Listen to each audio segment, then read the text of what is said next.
जय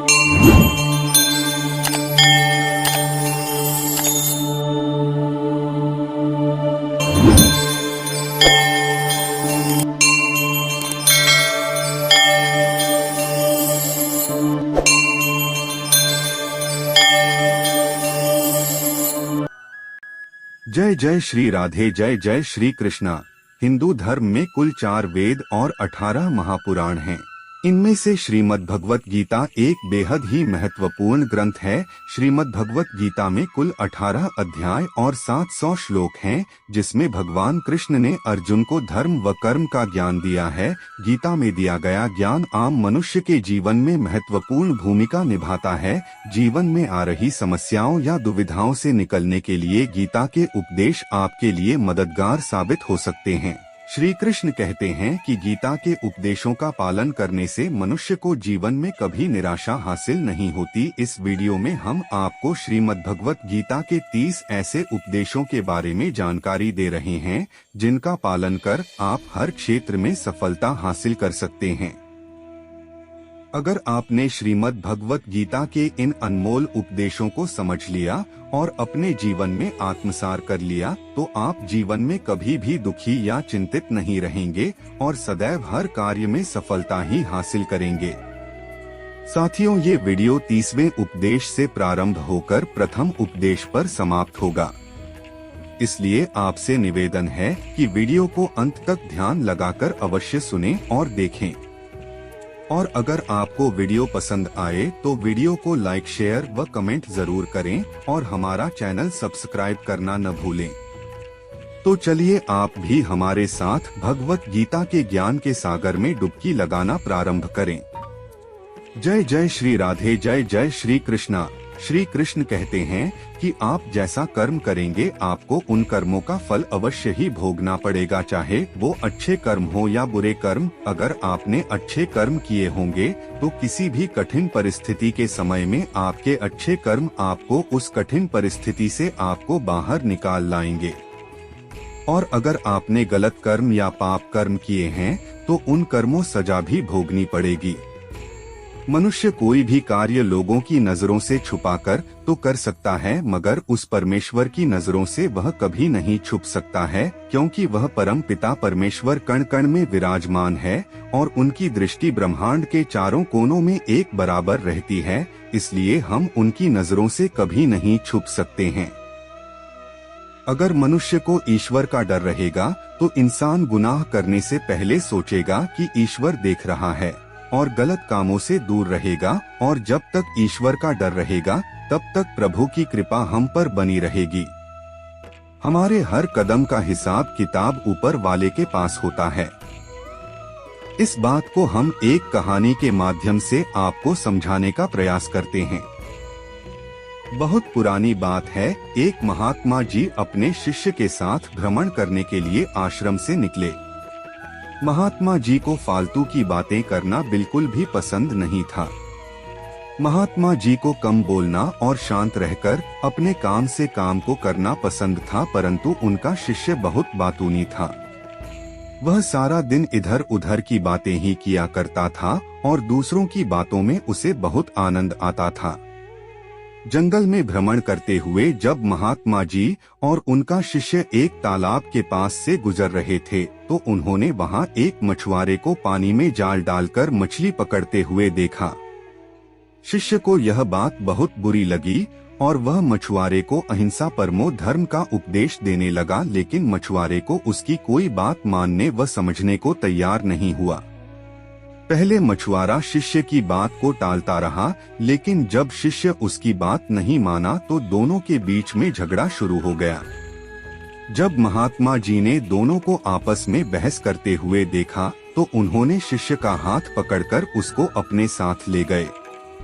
महात्मा जी ने शिष्य से कहा, बेटा हमारा काम तो सिर्फ समझाना है, भगवान ने हमें सजा देने के लिए धरती पर नहीं भेजा है। शिष्य ने कहा, गुरुजी हमारे राजा को इस तरह के लोगों के बारे में पता नहीं है क्या? जो इस तरह के बुरे कर्म करते हैं वह इनको दंड क्यों नहीं देते हैं? आखिर इन लोगों को दंड कौन देगा? शिष्य की बात सुनकर महात्मा जी ने कहा कि बेटा तुम परेशान मत हो, इनको सजा देने वाली भी एक अलौकिक शक्ति इस दुनिया में है जो सब कुछ जानती है। भगवान की नजर सबके ऊपर है और वह सबके कर्मों का हिसाब रखते हैं, इसलिए तुम अभी चलो, तुम्हारा उससे झगड़ा करने का कोई फायदा नहीं है। शिष्य गुरु जी की बात सुनकर संतुष्ट हो गया और उनके साथ चल दिया। इस बात को बीते हुए 2 वर्ष का समय निकल चुका था। एक दिन महात्मा जी और उनका शिष्य फिर उसी तालाब के पास से गुजर रहे थे। शिष्य भी 2 साल पहले वाली मछुआरे वाली घटना भूल चुका था। वहां उन्होंने एक घायल सांप को देखा जो बहुत परेशानी में था। उस सांप को हजारों चींटियां नोच नोच कर खा रही थीं। शिष्य ने यह दृश्य देखा तो उसका दिल करुणा से भर गया, उससे यह सब देखा नहीं गया। वह सांप को बचाने के लिए जाने लगा, तभी गुरुजी ने उसका हाथ पकड़ लिया और उसको जाने से मना कर दिया। शिष्य ने गुरुजी से पूछा, आप मुझे सांप को बचाने के लिए क्यों नहीं जाने दे रहे? गुरुजी ने कहा, इस सांप को अपने कर्मों का फल भोगने दो। अगर तुमने इसको बचाने की कोशिश की तो इस बेचारे को अगले जन्म में फिर से यह दुख भोगने पड़ेंगे, क्योंकि कर्म का फल सभी को भोगना पड़ता है। शिष्य ने महात्मा जी से पूछा कि गुरुजी, इस सांप ने ऐसा कौन सा कर्म किया है जो यह इतना भयंकर कष्ट भोग रहा है? महात्मा ने कहा कि यह वही मछुआरा है जिसको तुमने 2 साल पहले मछलियों का ना मारने का उपदेश दिया था और वह तुम्हारे साथ लड़ने के लिए तैयार हो गया था। वह मछलियां ही यह चींटियां हैं जो इसको नोच नोच कर खा रही हैं। शिष्य गुरुजी की बात सुनकर हैरान हो गया और उसने पूछा कि गुरुजी, यह तो बड़ा ही अजीब सा न्याय है। महात्मा जी ने कहा, बेटा, इस दुनिया में ही स्वर्ग और नर्क के सारे दृश्य मौजूद हैं। तुम्हें इस धरती पर हर जगह ईश्वर के न्याय के नमूने देखने को मिल जाएंगे, इसलिए अपने कर्म को हमेशा याद रखना चाहिए, क्योंकि सच यही है, जो कर्म करेंगे वह एक दिन हमें भोगना ही पड़ेगा। महात्मा ने कहा कि हमारे जीवन का हर पल बहुत ही कीमती है, इसलिए इस जीवन को बुरे कर्म करके बर्बाद नहीं करना चाहिए। शिष्य को गुरुजी की बात समझ में आ गई। साथियों, इस कहानी और गीता का 30वें उपदेश से हमें ये शिक्षा मिलती है कि हम अपने जीवन में जैसे कर्म करते हैं तो उसी के फलस्वरूप भगवान हमारे साथ न्याय करेंगे, इसलिए हमें जीवन में हमेशा अच्छे कर्म ही करने चाहिए और बुरे कर्मों से सदैव दूर रहना चाहिए। गीता का 29वां उपदेश है कि हमारे सारे दुखों का कारण किसी को अपना मानना है। आप कभी गौर करना, आपकी जिंदगी के सारे दुख, सारी तकलीफें, सारी चिंताएं वहीं से प्रारंभ होते हैं जहां आपका अपमान होता है कि यह मेरा है, यह मेरा अपना है। यहीं से आपकी जिंदगी में दुखों का प्रवेश प्रारंभ होता है। ये बात भी हम आपको एक छोटी सी कहानी से समझाते हैं। एक व्यक्ति के पास एक बहुत बड़ी महल नुमा कोठी थी। उसने जिंदगी की सारी कमाई लगाकर उस कोठी को बनाया था। उसकी कोठी को दूर दूर से लोग देखने आते थे और बड़े बड़े सेठ उसकी कोठी को खरीदने की इच्छा रखते थे। उस व्यक्ति को अपनी कोठी से बहुत लगाव था। एक दिन वो व्यक्ति कहीं गया हुआ था और उसकी कोठी में आग लग गई।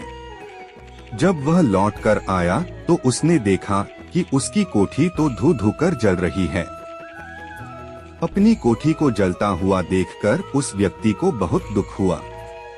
उसने कहा, अगर मेरी कोठी ही जलकर राख हो गई तो मैं अब जीकर क्या करूंगा? और वह व्यक्ति अपनी जलती हुई कोठी में छलांग लगाने की कोशिश करने लगा। तभी उसके पड़ोसी ने उसे रोक लिया और कहा कि भाई, यह जो तुम्हारी कोठी है इसको तुम्हारे बेटे ने कल बेच दिया है। और जब उस व्यक्ति को ये पता चला कि यह कोठी अब मेरी नहीं रही, किसी और की हो चुकी है, तो उसकी सारी चिंता समाप्त हो गई। जैसे अन्य लोग उस जलती हुई कोठी को देख रहे थे, वैसे ही वह व्यक्ति भी खड़ा होकर तमाशा देखने लगा। कुछ देर बाद जब उसका बेटा आया तो वह व्यक्ति उसे देखकर बहुत खुश हुआ और अपने बेटे को आशीर्वाद देकर बोला कि तेरे जैसा बेटा तो बहुत भाग्य वाले माता पिता को मिलता है। तूने तो मेरी जिंदगी बचा ली। इस बात को सुनकर उसका पुत्र अचंभित हो गया और उसने पूछा कि आप ऐसा क्यों कहा रहे हैं। तो वह व्यक्ति हंसते हुए बोला कि कल तूने इस कोठी को बेच दिया था और आज ये कोठी जलकर खाक हो गई। इस बात को सुनकर उसके पुत्र ने कहा कि पिताजी, मैं इस कोठी के सौदे के लिए ही तो बात करने गया था, मगर अभी तक सौदा पक्का हुआ ही नहीं है। जब उस व्यक्ति ने ये बात सुनी कि अभी इस कोठी का सौदा नहीं हुआ है तो वह दोबारा से छाती पीटकर रोने लगा। कोठी भी वही है और इंसान भी वही है, लेकिन जब वो मेरा नहीं है, उससे मेरा कोई रिश्ता नहीं है, तो सारे दुख वहीं खत्म हो जाते हैं। ऐसे ही जिंदगी में जब किसी जगह किसी इंसान को, किसी रिश्ते को, किसी काम को हम अपना मान लेते हैं, वहीं से सारे दुखों की शुरुआत होती है, वहीं से हर तकलीफ की शुरुआत होती है। साथियों, इस कहानी और गीता के 29वें उपदेश से हमें ये शिक्षा मिलती है कि आप जैसे ही किसी को अपना जीवन जीने की वजह मान लेते हैं, इसके बिना तो जिया ही नहीं जा सकता है, तो फिर वह बात, वस्तु, वह इंसान, वह काम हमें बहुत दुख देता है।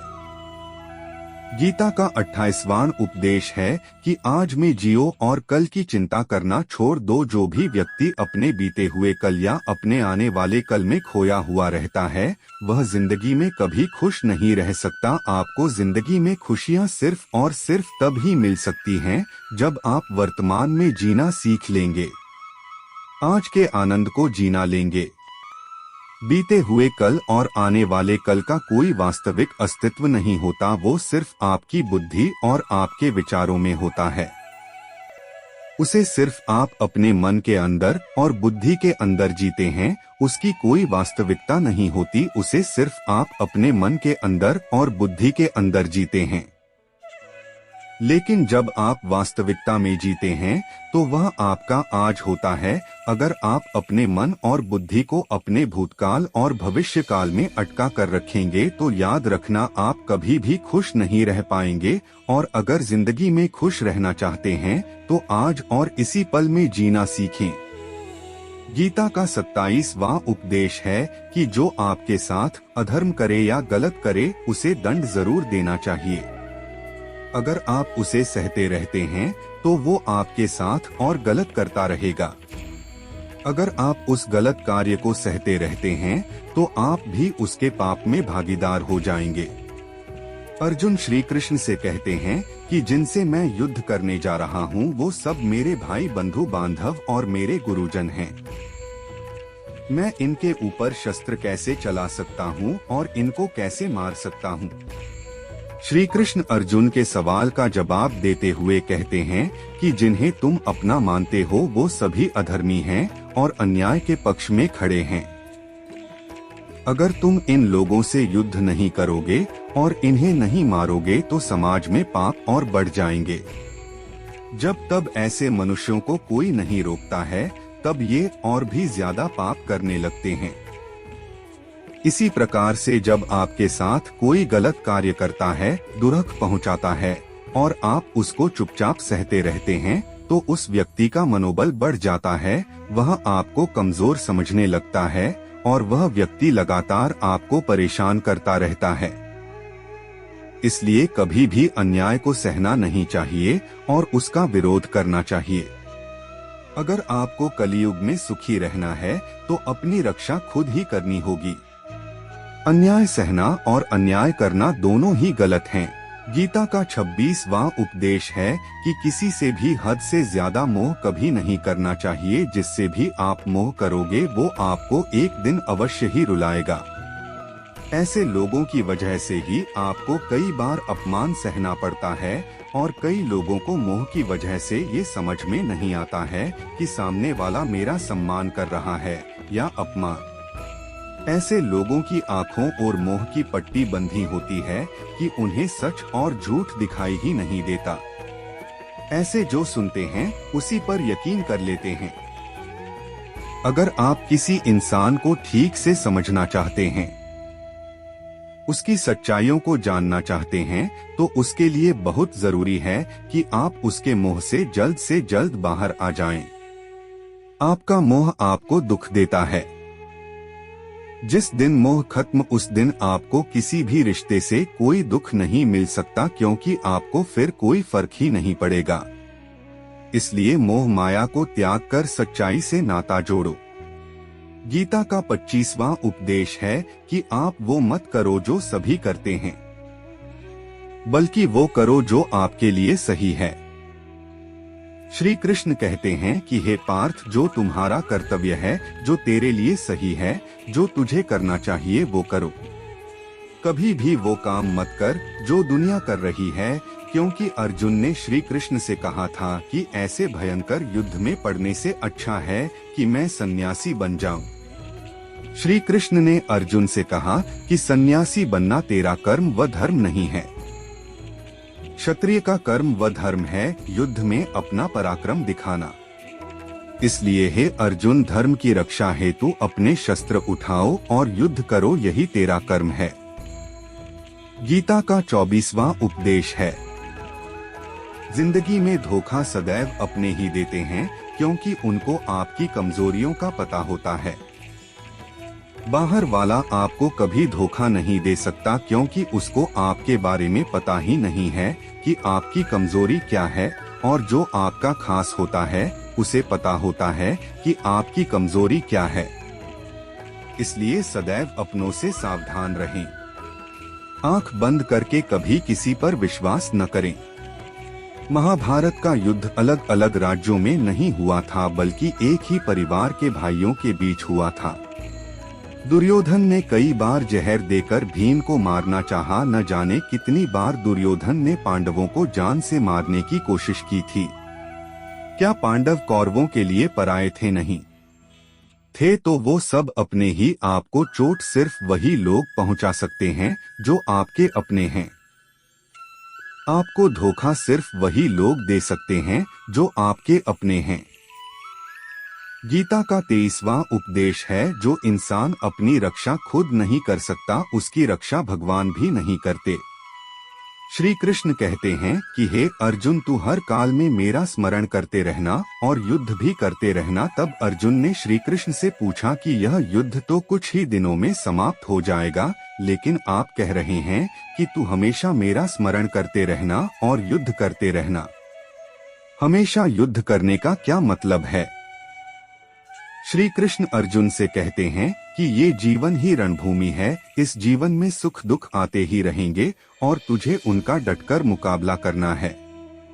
श्री कृष्ण ने कभी ये नहीं कहा कि तू चुप करके बैठ जाना और मैं युद्ध करूंगा। गीता का ज्ञान सागर से भी गहरा है। हमारे जीवन की डोर ईश्वर के हाथ में है, लेकिन जीवन में युद्ध तो हमें ही लड़ना है। ईश्वर को याद करना है कि हे ईश्वर, मुझे शक्ति देना, मुझे समझ देना, मुझे बुद्धि देना, ताकि मैं अपनी जीवन की सारी लड़ाई जीत सकूं। मैं जिंदगी में सही मार्ग पर चल सकूं। ईश्वर आपके साथ अवश्य है, परंतु जीवन की लड़ाई आपको खुद लड़नी पड़ेगी। जैसे श्री कृष्ण महाभारत के युद्ध में पांडवों के साथ थे, मगर लड़ना तो पांडवों को ही था। उसी प्रकार प्रभु सदैव हमारे साथ हैं, मगर हमें अपना कर्म तो करना ही पड़ेगा। जो लोग यह कहते हैं कि हम क्या कर सकते हैं, सब कुछ ईश्वर के हाथ में है, वो लोग जीवन में कुछ नहीं कर सकते, क्योंकि श्री कृष्ण ने कर्म को ही प्रधान बताया है और कहा है कि तू निष्काम कर्म कर, फल की इच्छा मुझ पर छोड़ दे। ईश्वर ने आपको बुद्धि दी है, समझ दी है। ईश्वर आपको प्रेरणा देते हैं, शक्ति देते हैं, लेकिन आपको अपनी रक्षा स्वयं ही करनी पड़ेगी। गीता का 22वां उपदेश है, जीवन में कोई भी ऐसी गंदी आदत खुद को मत लगने दो जो आपकी जिंदगी को बर्बाद कर दे। महाभारत का युद्ध भी एक जुए की आदत की वजह से ही शुरू हुआ था। सारा खेल वहीं से शुरू हुआ था। जुआ की लत के कारण युधिष्ठिर ने अपने भाइयों को दांव पर लगा दिया, अपनी पत्नी को दांव पर लगा दिया। जीतने का ऐसा नशा था कि अपना सब कुछ गवा दिया। ऐसे ही हम भी अपनी जिंदगी में जब कोई ऐसी गंदी आदत लगा लेते हैं, चाहे वह कोई भी लत हो, नशे की, जुए की, मोबाइल की हो या कोई भी गलत आदत जो आपको बर्बाद कर सकती है, अगर आप उसको नहीं छोड़ेंगे तो आपका सब कुछ खत्म हो जाएगा। इससे पहले कि आपकी आदत आपको खत्म कर दे, आप अपनी गलत आदतों को छोड़ दीजिए। गीता का 21वां उपदेश है कि आलसी इंसान कभी कुछ हासिल नहीं कर सकता। आलसी लोग सिर्फ योजनाएं बनाते रहते हैं कि मुझे बड़ा घर चाहिए, मुझे बड़ी गाड़ी चाहिए, मैं दुनिया घूमना चाहता हूँ, मुझे ये चाहिए, मुझे वो चाहिए। यह हर कोई सोच लेता है, लेकिन ये सब सोचने से तो नहीं मिलेगा। उसके लिए हमें कर्म करना पड़ेगा, मेहनत करनी पड़ेगी। किसी वस्तु की इच्छा करना तो बहुत आसान है, लेकिन उसके लिए कर्म करते रहना बहुत मुश्किल है। हर कोई चाहता है कि मेरा शरीर फिट हो, लेकिन उसके लिए व्यायाम करना पड़ेगा। वह आपको ही करना होगा, किसी अन्य व्यक्ति के द्वारा व्यायाम करने से आप फिट नहीं हो सकते। जो इंसान आलसी बनकर बैठा रहता है, उसे न तो अच्छा शरीर मिलता है और न ही अच्छा जीवन मिलता है। अगर आप जीवन में कुछ पाना चाहते हो तो आलस्य को त्यागना पड़ेगा और कर्म करना पड़ेगा। गीता का 20वां उपदेश है कि जिंदगी में अगर खुशी चाहते हो तो मन की गुलामी को त्याग दो। लोग कहते हैं कि हम करना तो बहुत कुछ चाहते हैं, लेकिन कुछ कर ही नहीं पाते। लोगों को पता भी सब कुछ है कि क्या करने से हमारी जिंदगी बेहतर हो सकती है। हम ये भी जानते हैं कि क्या चीज है जो हमें नुकसान पहुंचा रही है, लेकिन फिर भी कुछ कर नहीं पाते। समझते सब कुछ है, लेकिन समझकर भी नासमझ बनते हैं। ऐसा इसलिए होता है क्योंकि हम अपने मन के गुलाम बन चुके हैं। लोग तो अपनी जीभ का स्वाद तक नहीं छोड़ पाते, फिर कहते हैं कि हम पतले नहीं हो पाते, फिट नहीं हो पाते, हमें सफलता नहीं मिल रही है। वो इसलिए क्योंकि जो आपको करना चाहिए आप वह करते ही नहीं हैं। आपका मन सब कुछ समझकर भी आपको वो करने ही नहीं देता। इसलिए जिंदगी में अगर आगे बढ़ना है तो अपने मन के अनुसार चलना छोड़ दो। जो आपके लिए सही है वो ही गीता का 19वां उपदेश है कि जो आपका है वो आपको मिलेगा ही, और जो नहीं मिला है उसके लिए रोना छोड़ दो। आप जिसके लिए जितना रोओगे वह चीज आपसे उतना ही दूर चली जाएगी, और जो चीज आपकी सच में है वह कहीं न कहीं से आपके पास जरूर पहुंच जाएगी। इसलिए जो आपको जिंदगी में हासिल नहीं हो रहा है, हासिल नहीं हुआ है, उसका पछतावा करना, उसके लिए रोना आपको बिल्कुल बंद कर देना चाहिए। गीता का 18वां उपदेश है, आप संसार में जितना प्रेम लगाओगे उतना ही जीवन में दुख और पीड़ा का अनुभव करोगे। गीता का 17वां उपदेश है कि मनुष्य को अपने क्रोध पर काबू करना चाहिए। जिस इंसान को बात बात पर क्रोध आता है उसके जीवन में सुख और शांति कभी नहीं आ सकती, क्योंकि जो इंसान बहुत ज्यादा क्रोधी होता है उसके सारे मित्र व सगे संबंधी उससे दूरी बना लेते हैं। उस व्यक्ति का कोई हमदर्द नहीं होता है। ज्यादा क्रोध करके जो भी आपके पास है आप उसे खो दोगे, और ऐसे इंसान को शांति कभी नहीं मिलती।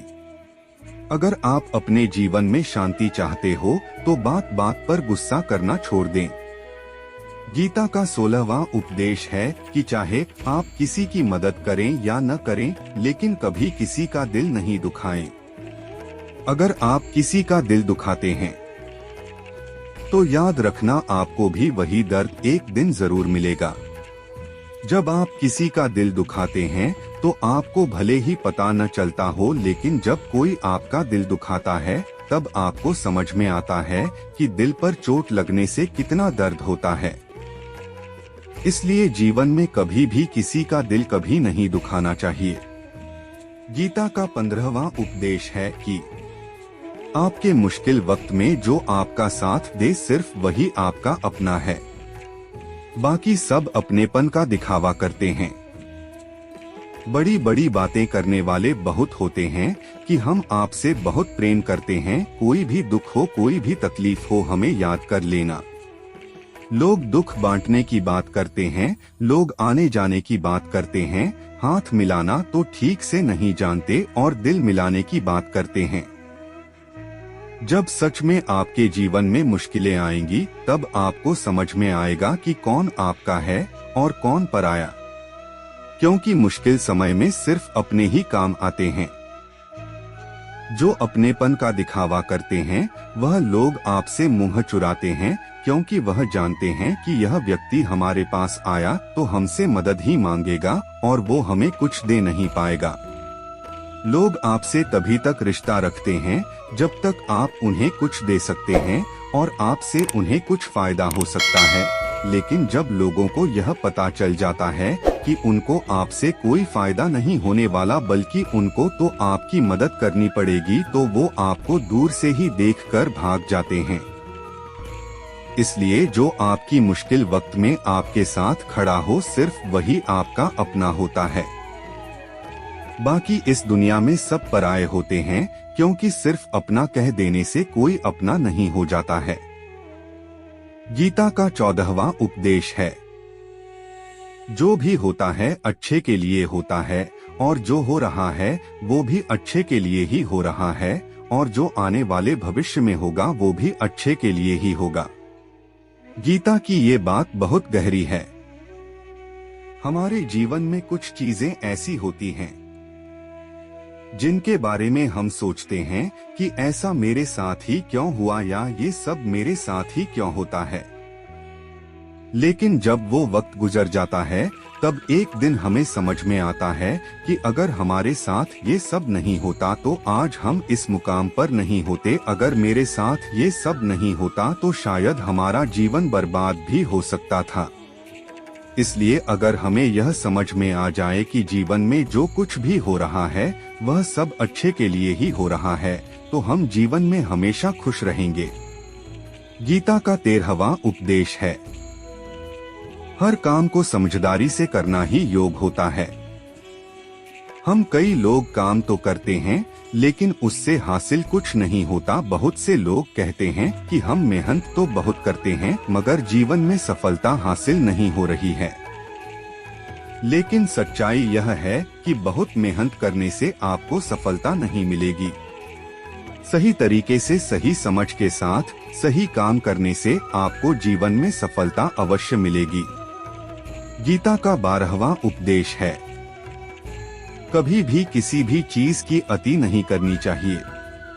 जीवन में कोई भी काम हद से ज्यादा नहीं करना चाहिए। किसी से प्रेम भी हद से ज्यादा मत करना, किसी से नफरत भी हद से ज्यादा नहीं करना। हद से ज्यादा मीठा भी खराब हो जाता है, हद से ज्यादा कड़वा भी खराब हो जाता है।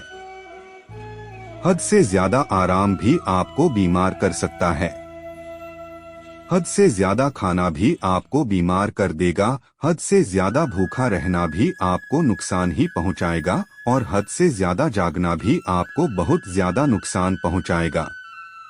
इसलिए जीवन को संतुलन के साथ जीना चाहिए। जैसे ही आप संतुलन को खो देते हैं वैसे ही आपके जीवन में कोई न कोई छोटी या बड़ी दुर्घटना हो जाती है। गीता का 11वां उपदेश है, जिसे आप सबसे ज्यादा महत्व दोगे वो आपको कभी महत्व नहीं देंगे। आपने कभी गौर किया है कि आपका अपमान कौन लोग करते हैं? आप ये आजमा लेना, जीवन में आप जिसे सबसे ज्यादा महत्व देते हैं वही लोग आपका सम्मान नहीं करते हैं। दूसरों की इज्जत करना अच्छी बात है, मगर आप जब दूसरों की बहुत ज्यादा इज्जत करेंगे तो उनकी नजरों में आपकी इज्जत खत्म हो जाती है। इसलिए किसी को भी कभी भी अपना सब कुछ नहीं बनाना चाहिए कि तुम ही मेरे सब कुछ हो। जैसे ही आप किसी को अपना सब कुछ बना लेते हैं तो आप उसके लिए कुछ भी नहीं रह जाते। इसीलिए लोगों को इज्जत उतना ही देना चाहिए जितना वह हजम कर सके। हद से ज्यादा इज्जत देना आपकी ही बेइज्जती करवा सकता है। अगर किसी को अपना मानना ही है, कृष्ण को अपना मानो। गीता का 10वां उपदेश है, जिसके साथ सत्य और ईश्वर की शक्ति है, जीत उसी की होती है। चाहे सारी दुनिया ही उसके खिलाफ क्यों ना हो जाए, लेकिन अंत में जीत उसी की होती है जिसके साथ सत्य और कृष्ण होते हैं। धृतराष्ट्र बार बार संजय से पूछते थे कि बताओ युद्ध में कौन जीत रहा है और कौन हार रहा है, क्योंकि उन्हें विश्वास था कि भीष्म पितामह गुरु द्रोणाचार्य मेरे पक्ष में है और यहाँ तक कि कर्ण भी मेरे पक्ष में है, तो भला हमें कौन हरा सकता है। लेकिन संजय ने धृतराष्ट्र को कहा कि जहाँ ईश्वर है, जीत हमेशा वहीं होती है, चाहे आपके पास कितनी भी शक्ति क्यों न हो, लेकिन सत्य और ईश्वर जिसके लिए खड़े हो जाएं, उसे दुनिया में कोई भी नहीं हरा सकता।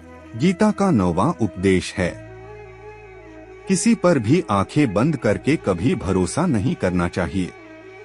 महाभारत के दौरान दुर्योधन ने कई बार षड्यंत्र करके पांडवों को मारने की कोशिश की, आग में जलाने की कोशिश की। यह बात अलग है कि ईश्वर उनकी रक्षा कर रहे थे, परंतु जिसे वो अपना भाई समझ रहे थे, जिससे वो अपना सगा समझ रहे थे, जिस पर भरोसा कर रहे थे, वही भाई उनकी हत्या करवाना चाहता था। इसलिए भरोसा करते समय अपनी आंखें जरूर खुली रखनी चाहिए। गीता का 8वां उपदेश है, हमें सदैव लड़ाई झगड़े से बचना चाहिए, लेकिन जब बात आपके चरित्र, सम्मान और अधिकार पर आ जाए तो लड़ना भी चाहिए। अर्जुन भी महाभारत का युद्ध नहीं लड़ना चाहते थे, क्योंकि उनके सामने अपने भाई बांधव ही खड़े थे। तब श्री कृष्ण ने उन्हें उपदेश दिया था कि यहाँ पर बात लड़ाई की नहीं, तेरे सम्मान की है, तेरे चरित्र की है, तेरे अधिकार की है। कौरवों ने भरी सभा में द्रौपदी का अपमान किया था, उसे नग्न करने की कोशिश की थी, इतना बड़ा अधर्म किया था, वह तुम्हें कभी नहीं भूलना चाहिए। इसलिए बात जब आपके चरित्र पर, आपके सम्मान पर आ जाए, तो चाहे वो अपना ही क्यों ना हो, आपको उसके साथ अवश्य ही लड़ना चाहिए। गीता का 7वां उपदेश है, चाहे कितना भी बुरा वक्त आ जाए, कभी हिम्मत नहीं हारना चाहिए। जो इंसान जीवन में कभी हिम्मत नहीं हारता, वो सब कुछ हासिल कर सकता है। जब पांडव जुए में अपना सब कुछ हार गए, उनको 12 साल के लिए वनवास और 1 साल के लिए अज्ञातवास मिला। वह भिक्षा मांगकर अपनी जिंदगी को पालते थे, भयानक जानवरों के बीच जंगलों में भटकते रहते थे, लेकिन इतना मुश्किल वक्त झेलने के बाद भी पांडवों ने हिम्मत नहीं हारी और अंत में विजय उन्हीं की हुई। इसलिए आपके जीवन में कितना भी मुश्किल वक्त क्यों ना आ जाए, अगर आप हिम्मत नहीं हारते हैं तो अंत में आपकी जीत अवश्य होगी। गीता का 6वां उपदेश है, जो किसी और का है उस पर कभी अधिकार अपना नहीं जताना चाहिए। महाभारत काल में जब शकुनी ने षड्यंत्र रचकर पांडवों को हस्तिनापुर से अलग करवा दिया, एक राज्य दे दिया जहां की भूमि भी बंजर थी, जहां और कुछ पैदा नहीं हो सकता था, लेकिन पांडवों ने उस राज्य को इतना सुंदर व वैभवशाली बना दिया कि हस्तिनापुर भी उसके आगे फीका लगने लगा और उसके वैभव और सुख को देखकर दुर्योधन अंदर ही अंदर जलता था, और इसलिए उसने षड्यंत्र करके उनका खांडू पृष्ठ भी उनसे छीन लिया, जो चीज उसकी नहीं थी उस पर भी कब्जा कर लिया। और उसका परिणाम अंत में क्या हुआ, ये बात आप सब भली भांति जानते ही हैं। इसलिए जो आपका नहीं है, कभी भी उस पर अपना अधिकार नहीं जमाना चाहिए। गीता का 5वां उपदेश है, वो इंसान जिंदगी में सफल माना जाता है जो अंदर से हमेशा खुश रहता है। बाहर से तो सभी खुश दिखाई देते हैं, लेकिन अंदर से इंसान अशांति से भरा रहता है। बहुत पैसा कमा लिया, कामयाबी हासिल कर ली, लेकिन वह कामयाबी असली नहीं। असली कामयाबी तभी मानी जाएगी जब आपका मन खुश हो और आपके कारण अन्य लोग भी खुश हों। गीता का 4वां उपदेश है, आप जैसा अन्न खाओगे वैसा ही आपका मन और आपकी बुद्धि होगी। आप वैसा ही कर्म करोगे और आप वैसा ही आचरण करोगे। सात्विक भोजन करोगे तो आपका मन भी सात्विक होगा। आप व्यवहार भी सात्विक करोगे, आपकी सोच भी अच्छी होगी। श्री कृष्ण ने गीता में 3 आहारों का विस्तार से वर्णन किया है, सात्विक, राजसी और तामसी। क्या खाना चाहिए, क्या नहीं खाना चाहिए, सबका का निचोड़ यही है कि जो मनुष्य सात्विकता से भोजन करता है उसे जीवन में सुख और शांति अवश्य मिलती है। गीता का तीसरा उपदेश है, बुरा इंसान कभी अपनी बुरा बर्ताव नहीं छोड़ेगा। आप बुरे मनुष्य के साथ कितना भी अच्छा बर्ताव करो वो आपको तकलीफ अवश्य ही देगा। इसलिए जो जैसा है आप उसके साथ वैसा ही व्यवहार करें। बुरे इंसान के साथ आप कितना भी अच्छा बन जाओ वह कभी अच्छा नहीं बनने वाला। दुर्योधन जंगल में पांडवों को मारने के लिए गया था, लेकिन जंगल के निवासियों ने दुर्योधन को पकड़ लिया। उसका मित्र कर्ण भी उसे छोड़कर भाग गया। जंगली लोग दुर्योधन को मार देना चाहते थे, लेकिन युधिष्ठिर अपने भाई की रक्षा करने के लिए वहां पहुंच गए और उसके जीवन की रक्षा की। लेकिन उसके बाद भी दुर्योधन हमेशा पांडवों को नुकसान ही पहुंचाता रहा। इसीलिए अगर कोई इंसान बुरा है उसके साथ आप अच्छा बनने की कोशिश कभी मत करो। जो जैसा है उसके साथ वैसा ही व्यवहार करो। गीता का दूसरा उपदेश है, मृत्यु से डरना व्यर्थ है, जिसने जन्म लिया है उसकी मृत्यु निश्चित है। हर व्यक्ति के मन में मृत्यु का भय होता है। इस संसार का जब से निर्माण हुआ है तब से जन्म मृत्यु का चक्र चलता आ रहा है। यह प्रकृति का नियम है। इस सत्य को स्वीकार करके भयमुक्त होकर आज में जीना चाहिए। किसी को भी आने वाले पल के बारे में कुछ नहीं पता होता। श्री कृष्ण ने गीता में कहा है कि आत्मा न तो पैदा होती है और न ही मरती है, आत्मा अजर अमर है। जो जिंदा है उसका शोक मत करो और जो मर गया है उसका भी शोक मत करो। गीता का पहला उपदेश है, जो इंसान अपने कर्म को वक्त पर समाप्त नहीं करता, जो वक्त की कद्र नहीं करता, उसकी जिंदगी का सारा वक्त व्यर्थ ही समाप्त हो जाता है, क्योंकि समय ही आपका जीवन है। अगर आप अपने समय को व्यर्थ में नष्ट करते रहेंगे और उसे गंवा देंगे तो आपको जीवन में कुछ भी हासिल नहीं होगा। अगर आप जीवन में कुछ पाना चाहते हैं तो समय की कद्र करना सीखो। इंसान को सदैव वक्त की कद्र करनी चाहिए, क्योंकि यह कभी भी लौटकर नहीं आता और न ही आपके लिए रुकता है। सभी साथियों से निवेदन है कि हर रोज गीता के इन उपदेशों को अवश्य सुनें और अपने जीवन में आत्मसात करें। आप हमेशा सफलता प्राप्त करेंगे। जय जय श्री राधे, जय जय श्री कृष्णा। साथियों, इस वीडियो में बस इतना ही। मिलते हैं अगले वीडियो में। साथियों, अगर आपको वीडियो से कुछ सीखने को मिला हो तो कमेंट जरूर करें और हमारा चैनल सब्सक्राइब करना न भूलें। आप हमेशा स्वस्थ रहें, खुश रहें व मस्त रहें, यही प्रभु से प्रार्थना है। जय जय श्री राधे, जय जय श्री कृष्णा।